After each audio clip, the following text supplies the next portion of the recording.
sengaja terkunci di rubana hingga penyakitnya kambuh dan memanah kepalanya sendiri. Saat Lei iba pada nasib Anna, tiba-tiba mainan ayah anak itu memukul drum. Lei memanggil mereka.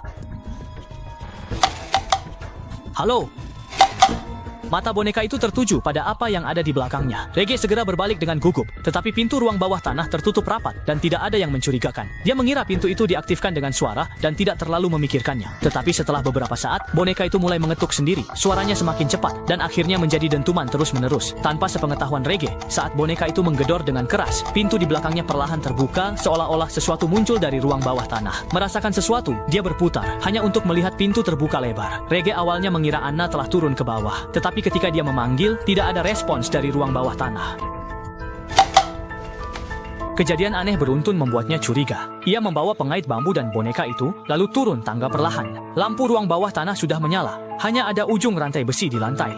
Namun saat Reggae hendak pergi, ia melihat lubang bulat kecil di dinding kayu. Ada ruang lain di balik lubang gelap itu.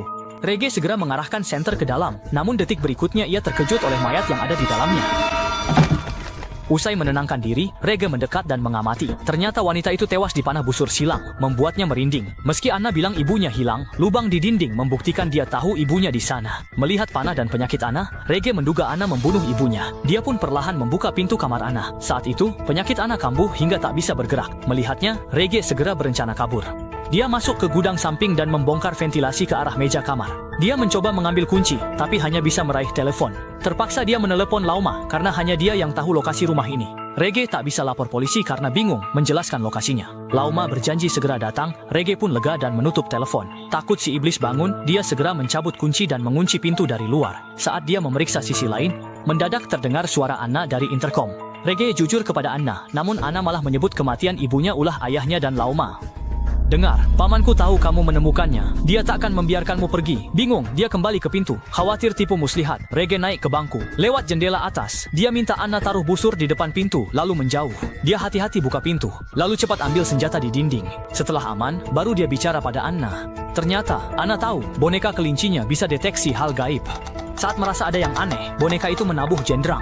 Ini membantu Anna menemukan ibunya di balik dinding. Hanya orang dalam yang bisa melakukannya. Setelah didesak, Lauma mengaku. Ternyata, dia dan ayah Anna tak sengaja menembak ibunya saat berburu. Demi menghindari penjara, mereka mengubur jasadnya di dinding. Mendengar ini, Reggae sadar Lauma akan membungkam siapapun yang tahu rahasia ini. Dia menyuruh Anna menelepon polisi dan menyerahkan kunci. Tapi Anna diam, malah keluar membawa jaket Reggae. Katanya, Reggae pernah kesini setahun lalu, dan jaket ini miliknya yang tertinggal. Saat itu, ayah Anna terjebak di ruang bawah tanah, yang akhirnya menyebabkan serangan klaustrofobia dan bunuh diri.